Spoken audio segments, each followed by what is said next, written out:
جس کی دعوت دی تھی اور دعوت الکبیرات میں شمار ہوتی ہے، اسے اسماء جلجلوتیہ یا قصیدہ الجلجلوتیہ کہا جاتا ہے۔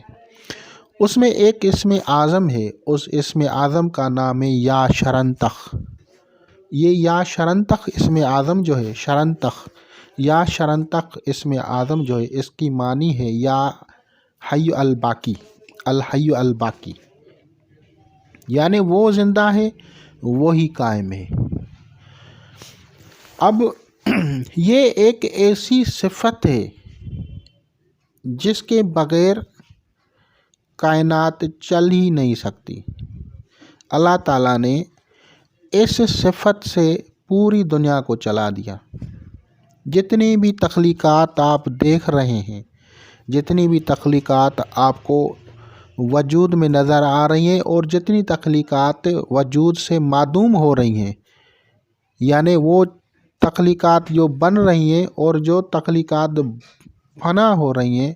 تمام تخلیقات جو ہیں ان سب تخلیقات کا جو منبع نور ہے جس سے یہ دنیا چلتی ہے، وہ صفت الحی الباقی، الحی القیوم، یا حی یا قیوم یا شرنتخ، یہی اسم اعظم ہے۔ کیونکہ اصل ذات مبارکہ اللہ جو ہے وہ حی القیوم ہے۔ اب اس نے جب اس کائنات کو بنایا، ان تخلیقات کو بنایا، چاہے وہ انسان ہی ہو، چاہے وہ ستارے ہوں، چاہے وہ مٹی ہو، چاہے وہ پانی ہو، چاہے وہ ہوا ہو، چاہے وہ درخت ہوں، سبزہ ہو، پہاڑ ہوں، سب چیزوں کو جو بنایا ہے تو صفت حی القیوم کی تجلیات کا اس میں تاثیر ہوتا ہے۔ جب کوئی اللہ کا بندہ، اللہ کا فقیر، اللہ کا ولی یا حی یا قیوم کا ذکر کرتا ہے تو اس کو ایک ایسی منزل آتی ہے کہ اس کو وہ نور نظر آتا ہے، اور جب اس کا مشاہدہ اور کھلتا ہے تو وہ جس چیز کی بھی طرف دیکھتا ہے اس میں یا حی یا قیوم کا نور اس کو نظر آتا ہے۔ جب اس نور کو وہ نظر آتا ہے، یہ دیکھتا ہے، تو اب یہاں پہ تھوڑی سی بات سمجھنے کی ہے۔ وہ نور دوسری تخلیقات میں جب سفر کرتا ہے، وہ تجلیات چلتی ہیں تو وہ چیزیں چل رہی ہوتی ہیں، جب اس سے وہ طاقت صفتی نکل جاتی ہے تو وہ چیز فنا میں چلی جاتی ہے۔ مثال کے طور پہ اسٹارز جتنے بنے ہوئے ہیں، یہ بن بھی رہے ہوتے ہیں اور فنا بھی ہو رہے ہوتے ہیں۔ اب جب وہ صفت یا حی یا قیوم کا مشاہدہ کرتا ہے تو اس کی تجلیات صفاتی اس کو تمام چیزوں میں نظر آنے لگتی ہیں۔ جب ان چیزوں کو وہ دیکھتا ہے تو کچھ لوگوں نے یہ خیال کیا کہ ہر چیز میں وہ ہے، جو کہ پہلے عقائد میں لوگوں نے شامل کر لیا۔ بعد میں جب اسلام کا دور آیا تو حضرت محمد صلی اللہ علیہ وسلم اور ائمہ کرام، اہل بیت مطہرات، ان کی تعلیمات میں اس چیز کی نفی کر دی گئی کہ اللہ تعالیٰ کی ذات کو محدود نہیں کیا جاتا اور یہ کفر ہے۔ اب وہ صفات جس کی تجلیات کو لوگوں نے مشاہدہ کیا تمام چیزوں میں، تو اس کی وجہ سے لوگوں نے ہر چیز کو پوجنا شروع کیا، اور یہی وجہ ہے کہ پولیتھیسس کا اس طرح سے وجود ہوا۔ پہلے لوگ ایک ہی رب کی، ایک ہی اللہ تعالیٰ کی عبادت کرتے تھے، بعد میں وہ لوگ دوسری چیزوں میں الجھ گئے۔ ہر چیز جو اس صفت کی وجہ سے چلتی ہوتی ہے، جب وہ نور، وہ وائٹل فورس، وہ قوت کسی چیز سے نکل جاتی ہے، ختم ہو جاتی ہے، تو وہ فنا ہو جاتی ہے، وہ ختم ہو جاتا ہے۔ انسان اگر چل رہا ہے تو وہ یا حی یا قیوم کا نور ہے، وہ چل رہا ہے، لیکن اگر انسان سے وہ نور چلا جائے تو انسان بھی مر جاتا ہے۔ پیڑ پودے، ٹریز، درخت، حجر، شجر یہ سب چل رہے ہوتے ہیں، وہ سبز ہوتے ہیں، درخشاں ہوتے ہیں، لیکن جب وہ نور ان سے چلا جاتا ہے تو وہ پیڑ اپنا وجود کھو دیتا ہے۔ اسی طرح اسٹارز، جتنے بھی گرہ، جتنے بھی سیارے، جتنے بھی ستارے ہیں، وہ جب فنا ہو رہے ہوتے ہیں تو اس وقت اس میں سے وہ تجلی صفاتی یا حی یا قیوم کی نکل جاتی ہے۔ جب وہ اس سے نکل جاتی ہے تو وہ ہی اسٹار جو ہے، وہ سیارہ، وہ ستارہ، وہ چیزیں فنا ہو جاتی ہیں۔ اب ان کو ماڈریٹ جو ہے، لوگ جو ہیں وہ اپنی اپنی تھنکنگ کے حساب سے ان پہ عمل کر رہے ہیں، لیکن حقیقت یہ ہے کہ یا حی یا قیوم کی یہ قوت ہے، اور جن لوگوں نے مشاہدہ کیا اور قدیم طریقوں پہ چلتے آئے، وہ دوسری چیزوں کی بھی پوجا شروع کر دی، اور جو لوگ اسلام پہ ہیں انہوں نے ایک رہنمائی ان کو مل گئی حضرت محمد صلی اللہ علیہ وسلم کے توسل سے اور ائمہ کرام کے توسل سے، تو وہ اس چیز سے بچ گئے اور انہوں نے صرف اللہ تعالیٰ کی عبادت کی۔ اور یہی بات حضرت امام حسن علیہ السلام نے فرمائی کہ اللہ تعالیٰ کو کسی چیز میں اور کسی چیز پر یعنی محدود کرنا ہے، اور محدود کرنا وہ یہ کفر ہے۔ تو یہ ٹیلی پیتھی کے مشاہدات ہوتے ہیں، ان کو جب آدمی مشاہدہ کرتا ہے اور پھر شریعت مطہرہ اسلام پہ اگر وہ چلتا ہے تو اس کی پاور اور تجلیات میں اضافہ ہوتا ہے، اس کی قوت روحانی بڑھ جاتی ہے، جو کہ دنیا اور آخرت کی بھلائی ہوتی ہے۔ اور اس کے علاوہ اس کو تصرفات ملتے ہیں، امراض کو ختم کرنے کے تصرفات یعنی شفائیہ، اور باتوں کو معلوم کرنا، اپنے سوالوں کے جواب لینا، تو یہ سب مراقبہ یا دھیان میں پریکٹسز کرتے کرتے